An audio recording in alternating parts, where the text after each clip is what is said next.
What happens to nature where some of these greatest or most devastating battles were fought? Like in the First World War, Verdun at the Somme, or Second World War, Stalingrad, Kursk. I don't know. They always say like nature came back or something, but some of these environments must have been irrevocably changed, right? Absolutely.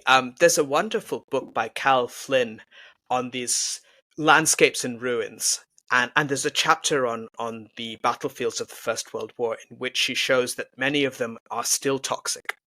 Many of them are still damaged. Soil scientists have come up with a whole new word to describe what the First World War does to some of the soils of France and Belgium. They use the word bomb turbation. Bomb turbation is the disturbance of the soil on an absolutely epic scale by explosives. And this has a geological impact. Similarly, with some of the battlefields of the Second World War, unexploded bombs are still being found, even in London. Certainly in Germany. Very often, my sister lives in Germany, and I get these.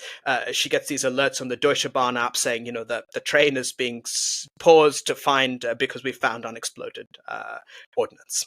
So the impact is colossal, and I'm really struck by what you said about nature comes back, because that is an interesting metaphor or line of argument that you get after both world wars. The idea that nature is resilient, that however much human destruction you see, there's perhaps even hope in the idea that nature will grow back. And of course, one sees that. One sees that all over.